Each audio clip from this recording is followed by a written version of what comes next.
Future సిటీలో land కొనాలని ఆలోచిస్తున్నారా? అయితే వెంటనే మాకు కాల్ చేసి పూర్తి వివరాలు తెలుసుకోండి. నమస్కారం. కార్తీక పురాణం మనం 11వ అధ్యాయంలోకి వచ్చాం. అయితే ఈ రోజున శనివారము శుద్ధ ఏకాదశి. కార్తీక శుద్ధ ఏకాదశిని క్షీరాబ్ది ఏకాదశి అంటారు. చాలా ప్రత్యేకమైంది. ఇది హరిబోధిని ఏకాదశిగా చెప్తారు. ఈ రోజున విష్ణుమూర్తి నిద్రలోంచి లేస్తారు. ఈ దేవసేని ఏకాదశి చేసుకున్నాం మనం, తొలి ఏకాదశి ఆషాఢ మాసాలు. ఈ 4 నెలలు యోగముద్రాభిరాముడుగా ఉన్నటువంటి పరమాత్మ ఈ రోజున నిద్రలేస్తాడు. కాబట్టి ఇది చాలా విశేషమైన రోజుగా చెప్పబడుతుంది. పైగా విష్ణువారంగా చెప్పబడేటువంటి శనివారం నాడు అవటం వల్ల ఈ రోజున విశేషంగా విష్ణువాలయాల దర్శనము, తర్వాత ఉపవాసం ఉండటము చాలా ప్రత్యేకమైనవి. మేము అవకాశాన్ని బట్టి చేసుకోవచ్చు. ఈ రోజంతా ఉపవాసం ఉండి రేపు 12వ రోజు అంటే ద్వాదశి నాడు పారణ చేయటం, తులసీధాత్రి కళ్యాణము అది చేసుకుంటాం. క్షీరాబ్ది ద్వాదశి లేదా చిలుకు ద్వాదశి అట్లా చెప్తారు. చిలుకు ఏకాదశి అని కూడా అంటారు. ఈ ప్రత్యేకమైన ఏకాదశిని సుసంపన్నం చేసుకోండి. ప్రత్యేకమైన రోజు ఉపవాసం ఉండొచ్చు, దానం చేసుకోవచ్చు, దేవాలయ దర్శనం చేయొచ్చు, దీపదానం చేయొచ్చు. పురాణం ఎలాగో మనం వింటాం కాబట్టి చెప్పబడిన ఉత్తమోత్తమ క్రియలన్నిటినీ ఆచరించి ఈ రోజున లభించే పుణ్యాన్ని మీరందరూ సొంతం చేసుకోవాలి. అయితే పారాయణలోకి వద్దాం. ఏం చెప్తున్నారో చూద్దాం. ఈ మందరోపాఖ్యానం చెప్తారు ఇక్కడ. అయితే ఈ కార్తీక మాసంలో అవిసె పువ్వులతో గనక పూజ చేస్తే, విష్ణు పూజ కనుక చేస్తే వాడికి పాపాలు నశించి చాంద్రాయణ వ్రత ఫలితం కలిగిన వాడుగా అవుతాడట వీడు. అయితే ఇంకా చెప్తున్నారు, గరికతోని కుశలతోటి అంటే దర్భలతోటి కూడా హరిని పూజించేవాడు పాప విముక్తుడై వైకుంఠానికి చేరుకుంటాడు. ఇక్కడ ఒక విశేషం ఉందండి. మనం మామూలుగా గరికతోటి పూజ ఎవరికి చేస్తాము? వినాయకుడికి మాత్రమే చేస్తాం. కార్తీకంలో విష్ణువుకి కూడా గరిక పూజ చేయొచ్చు. విభవనామాలు చెప్తాం కదా, కేశవాయ నమః, నారాయణాయ నమః, విభవనామాలు చెప్పినప్పుడు మనం గరికని సమర్పించుకోవచ్చు స్వామివారికి. అది కూడా చాలా విశేషమైన ఫలితం ఇస్తుంది. దర్భలతోటి కూడా, అంటే ఏవి లభించకపోతే దర్భలైనా పర్వాలేదు, అలాంటి శాస్త్రం కూడా చెప్పబడింది. మనం అవకాశాన్ని బట్టి మనకు బోల్డని పువ్వులు ఉంటాయి, అవి అవసరం లేదు. కానీ గరిక చాలా విశేషము. అవకాశం ఉంటే కార్తీకంలో ఒక్కరోజైనా విష్ణుమూర్తిని విభవనామాలని అర్చించేటప్పుడు పుష్పాలు పెట్టకుండా గరికని సమర్పిస్తే చాలా మంచిది. ఇది కార్తీక మాసం ఒక్కసారి చెప్పబడింది. అయితే ఈ కార్తీకంలో చిత్రమైన రంగులతో కూడిన వస్త్రాలు భగవంతుడికి సమర్పించిన వాడు కూడా మోక్షాన్ని పొందుతాడు. దేవాలయాల్లో వస్త్ర సమర్పణ చేస్తాం కదా స్వామివారికి, అవి మంచి రంగుల బట్టలు, పచ్చటి వస్త్రాలు అట్లాంటివి ఇవ్వచ్చు. శివాలయంలో కూడా మనం వస్త్ర సమర్పణ చేసుకోవచ్చు. అంటే మనము మామూలుగా శివాలయాల్లో పెద్దగా వస్త్ర సమర్పణ చేస్తున్నట్టు కనపడదండి. ఈ ఉజ్జయిన్లోనూ అక్కడ స్వామివారికి ఎన్ని వస్త్రాలు సమర్పిస్తారో అన్నది అభిషేకం చేసి అలంకారం అంతా చేసిన తర్వాత ఎన్నో రకాల వస్త్రాలు, స్వామివారి శేష వస్త్రాన్ని తీసుకెళ్ళి ఇంట్లో బీరువాలో పెట్టుకుంటే మంచిదట. మీకు మీరు వెళ్తున్నటువంటి దేవాలయాల్లో వస్త్ర సమర్పణ ఉండి స్వామివారికి సమర్పిస్తామంటే ఒక మంచి అనేక రంగులు కలిగినవి చక్కటివి పట్టుబట్టలు పట్టుకెళ్ళి స్వామివారి మీద ధరింపజేసి సమర్పించి అది తెచ్చుకుని ఇంట్లో పెట్టుకుంటే చాలా మంచిది, కట్టుకోవచ్చు కూడా. అయితే ఇంకేం చెప్తున్నారు, పుష్పమాలల్ని ఉంచేవాడు స్నానంలో, కార్తీకంలో స్నానం చేసి భగవత్ సాన్నిధ్యంలో మాలలు సమర్పించేవాళ్ళు, పురాణం చెప్పేవాళ్ళు, పురాణం వినేవాళ్ళు పాపాలన్నీ నశింపజేసుకుని పరమపదాన్ని పొందుతారు. ఈ విషయమై ఒక పూర్వగాథ ఉన్నదట. అది వినడం మాత్రంలోనే అనేక పాపాలు పోగొట్టి ఆయురారోగ్యాల ఐశ్వర్యాలను ఇస్తుంది. బహు ఆశ్చర్యకరంగా ఉంటుంది. ఇది చెప్తాను వినమన్నారు. పూర్వం కళింగ దేశంలో మందరుడు అనేటువంటి ఒక బ్రాహ్మణ ఆయన ఉండేవాడట.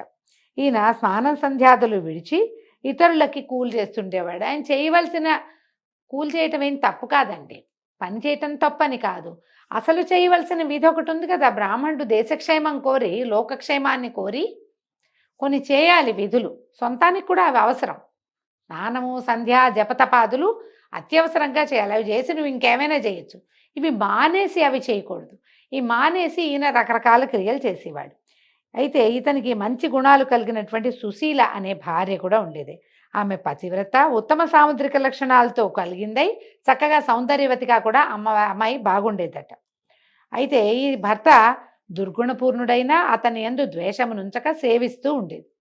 తర్వాత ఈయన ఏమనుకున్నాడు, ఈ కూలి పనులు వీటన్నిటికీ బాగా డబ్బులు రావట్లేదని ఒక కత్తి పట్టుకుని వెళ్ళి అరణ్య మార్గంలో కనిపెట్టుకుని ఉండి ఆ దారిలో నడిచే వాళ్ళని కత్తితో బెదిరించో, అవసరమైతే ఓ 2 దెబ్బలు కొట్టో, వాళ్ళ ధనాన్ని అపహరించి ఇంటికి తెచ్చిచ్చేవాడు. ఇట్లా వాళ్ళ కాలం కొంత గడిచింది. ఇట్లా చౌర్యంతో సంపాదించిన వస్తువుల్ని ఏం చేసేవాడు, వేరే ప్రాంతాలకు తీసుకుపోయి అమ్మేసి డబ్బులు తీసుకొచ్చేసి ఆ డబ్బుతో కుటుంబాన్ని పోషించుకునేవాడు. అయితే ఈ బ్రాహ్మణుడు చౌర్యం కోసం మార్గంలో కనిపెట్టుకుని ఉండి, ఆ మార్గంలో వస్తున్నటువంటి ఆ దారిలో కనిపెట్టుకుని ఉన్నాడు. ఒక బ్రాహ్మణ ఆయన ఎవరో ఇంకో పెద్ద ఆయన అతన్ని తీసుకొచ్చాడు, పట్టుకున్నాడు. పట్టుకుని ఏం చేశాడు, ఓ చెట్టు కట్టేశాడట.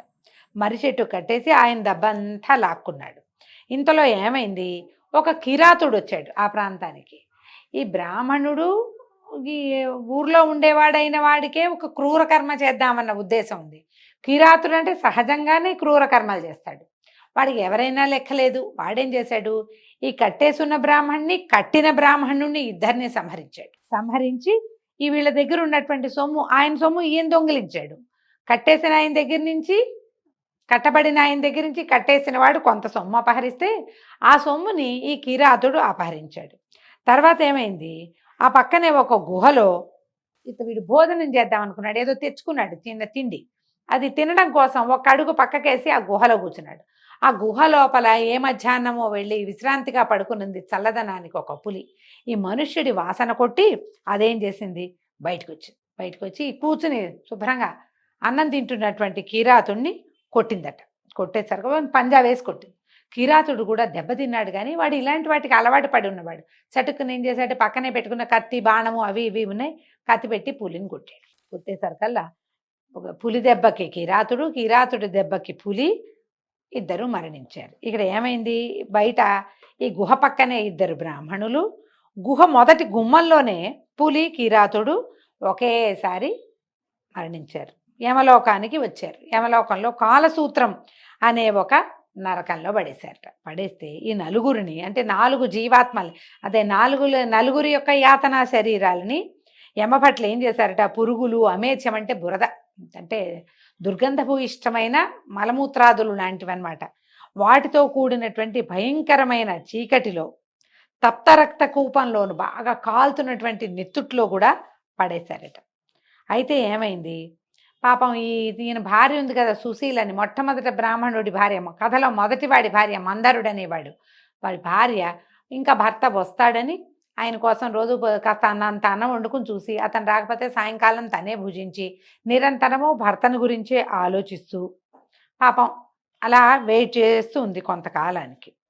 అయ్యేసరికల్లా ఏమైంది, ధ్యానించుకుంటూ ఉండేది. ఆ వాళ్ళ వాకిట్లోకి ఎవరైనా వస్తే తన దగ్గర ఉన్నదే ఏదో ఓ గుప్పెడు అన్నం పెట్టి వాళ్ళతో సత్కాలక్షేపం కూడా చేసేది. ఇది ఇలా ఉండగా దైవవశంతో ఒక యతీశ్వరుడు హరినామస్మరణ చేస్తూ, నాట్యం చేస్తూ, పులకాంకిత శరీరుడై హరినామామృతాన్ని పానం చేస్తూ, సమస్త వస్తువులయందు హరినే దర్శిస్తూ ఆనంద బాష్పయుతుడై వీళ్ళింటికి వచ్చాడు. ఆయన పాటలు పాడుకుంటుంటే ఆయన సంతోషంగా ఉంది. చెట్టు పుట్ట అన్నిట్లలోనూ భగవంతుడే కనిపిస్తున్నాడు. వచ్చి వీళ్ళ వాకిట్లో నుంచుంటే ఆవిడ ఏం చేసింది, సుశీల లోపల నుంచి వచ్చి ఈ యతిని చూసి ఆయనకి ఏదో భిక్ష పెట్టింది. కాస్త పెట్టి, అయ్యా మీరు మా ఇంటికి రావటం వల్ల నేను తరించాను, మీలాంటి వాళ్ళ దర్శనం చాలా దుర్లభంగా లభిస్తుంది, మా ఇంటి వద్ద నా భర్త లేడండి, నేను ఒక్కదాన్నే ఆయన్ని ధ్యానిస్తూ ఉన్నాను అని చెప్పాడు. చెప్పేసరికల్లా ఆయన ఏమన్నాడు, ఈవిడ ప్రియభాషిణి, చక్కగా సౌమ్యురాలుగా ఉండి చక్కగా మాట్లాడుతుంది, సౌమ్యంగా ఉన్న ఆ అమ్మాయిని చూసి, అమ్మాయి ఈ రోజున కార్తీక పౌర్ణమి మహాపర్వదినము, ఈ దినం అంతా సాయంకాలము మీ ఇంట్లో హరి సన్నిధిలో మీ ఇంట్లో పురాణ పఠనం చేస్తాను, పురాణానికి దీపం కావాలమ్మా, నూనె నా దగ్గర ఉన్న సంచిలో నూనెందమ్మా, నువ్వు ఒత్తిని చేసి ఇవ్వు అన్నాడు. అనేసరికల్లా ఆవిడ అమ్మాయి సంతోషించి ఏం చేసింది, కాస్త గోమయం తెచ్చి ఇల్లంతా చక్కగా అలికి చక్కగా ముగ్గులు అవి పెట్టి వాళ్ళ ఇంట్లో ఉన్న దూదిని చూసుకుంది. దాంట్లో ఒత్తులు గింజలు అవి ఉన్నాయి. ఈ అమ్మాయి చక్కగా ఒత్తంతా ఈ పత్తి అంతా బాగా విడదీసి గింజలు తీసి పక్కన పెట్టి చక్కగా ఒత్తి చేసింది.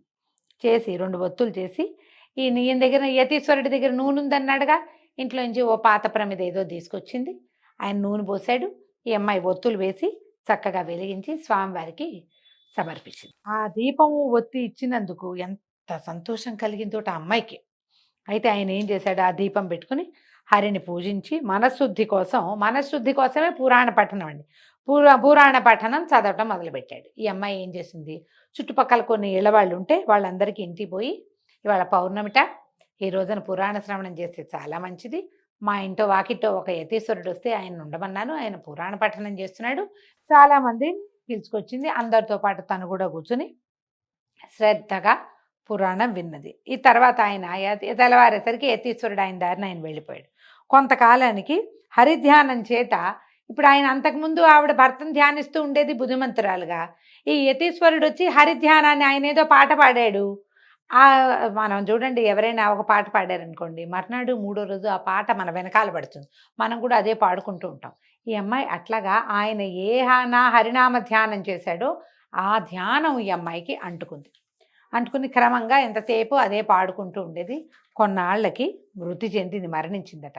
అప్పుడు ఏమైందట, చక్రాంకితులు, చతుర్బాహులు, పద్మాక్షులు, పీతాంబరధారులు అయినటువంటి విష్ణుదేవతలు దేవతల తోటలో ఉన్నటువంటి పుష్పాలతోటి, ముత్యాలతోటి, పగడాలతోటి రచింపబడిన మాలికలతోటి, వస్త్రాలతోటి, ఆభరణాలతోటి అలంకరింపబడినటువంటి విమానాలు తీసుకొచ్చి ఒక విమానాన్ని తెచ్చి సూర్యుని వలె ప్రకాశించేటువంటి ఆ విమానంలో ఆమెను ఎక్కించి జయ జయధ్వానాలు చేస్తూ కరతాళ ధ్వనులు చేస్తూ అనేక మంది వెంటరాగా వైకుంఠానికి తీసుకుపోయారు. ఆమె ఇట్లా వైకుంఠానికి వెళ్తుంటే మార్గ మధ్యంలో ఆమె నరకాన్ని చూసేసరికల్లా ఆశ్చర్యపోయింది.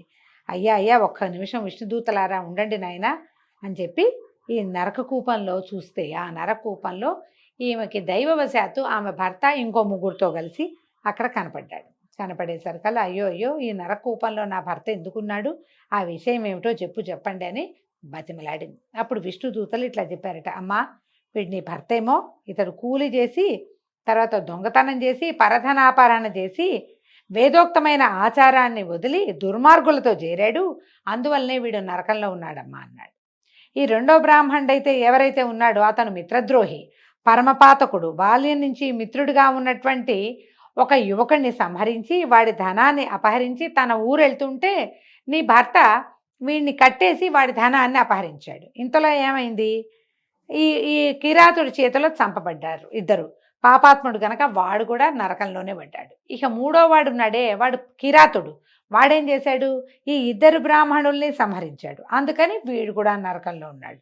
తర్వాత ఏమైంది, ఈ పులి ఉన్నది కదా, ఈ పులి కిరాతుడిని చంపింది, అది కూడా ఇక్కడే ఉంది. ఈ పులి కూడా కిందటి జన్మలో ఏమిటి, ఒక ద్రావిడ బ్రాహ్మణుడు ద్వాదశి నాడు భక్ష్యాభక్ష్య విచారణ చేయక తైలాన్ని భుజించాడు, అందుకని వాడికి కూడా నరకం వచ్చిందమ్మా.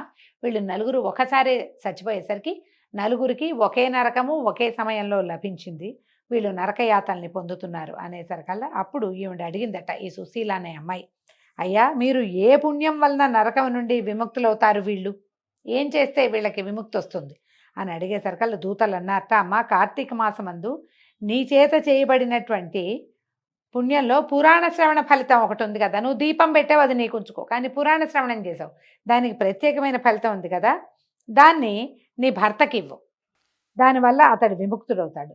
ఈ పురాణ శ్రవణానికి దీపానికి నువ్వు సమర్పించిన ఒత్తిచ్చావు, నువ్వు ఆ ఒత్తి పుణ్యాన్నేమో కిరాతుడికి వ్యాఘ్రానికి ఇవ్వు, వాళ్ళిద్దరు కూడా విముక్తులవుతారు. తర్వాత ఇంకా ఏం చేశాను, పురాణ శ్రవణం కోసం ఇల్లు వెళ్ళావు, అందరిళ్ళకి వెళ్ళి మీరందరూ రండని వాళ్ళందరూ కూడా పురాణం వినడానికి కారణమయ్యావు, అది ఇంకో పుణ్యం. ఆ పుణ్యాన్ని ఈ వీడెవడో ఉన్నాడు కదా కృతఘ్నుడు, స్నేహితుడి డబ్బా అపహరించి ఈయన కిరాతుడి చేతిలో చచ్చిపోయాడు, అతడికి ఇస్తే కనుక వాడు కూడా ముక్తులవుతాడమ్మా. ఇట్లు ఆయా పుణ్యదానాల వల్ల వాళ్ళు విముక్తులవుతారనేసరికల్లా ఆమె ఆశ్చర్యపోయిందట బ్రాహ్మణ స్త్రీ. ఆయా పుణ్యాలని సమంత్రకంగా వారికి నలుగురికి దానం చేసింది. దానివల్ల వాళ్ళు ఏం చేశారు, నలుగురు కూడా ఆ నరక నుంచి విముక్తులయ్యి దివ్య విమానాలకి ఆ స్త్రీని కొనియాడుతూ మహాజ్ఞానులు పొందేటువంటి ముక్తి పదానికి చేరుకున్నారు. కాబట్టి కార్తీక మాసమందు పురాణ శ్రవణము చేసేటివాడు హరిలోకంలో ఉంటాడు. ఈ చరిత్రను ఏ చరిత్ర పురాణ శ్రవణం వల్ల ఇలాంటి ఫలితం లభిస్తోంది అని చెప్పబడినటువంటి ఈ చరిత్రను విన్నవాళ్ళు మనోవాకాయముల చేత సంపాదించబడినటువంటి పాపాన్ని నశింపజేసుకుని మోక్షాన్ని పొందుతారని 11వ అధ్యాయంలో స్పష్టంగా చెప్పబడింది. పురాణ శ్రవణం చేయండి. ఎవరైనా పురాణ శ్రవణాన్ని గురించి తెలియని వాళ్ళకి తెలియజేయండి. పురాణ శ్రవణం చేసే వాళ్ళని విమర్శించకండి. దీంతో ఈరోజు పారాయణ పూర్తయిందండి. రేపు ఉదయం 12వ రోజు పారాయణలో మళ్ళీ కలుసుకుందాము. నమస్కారం.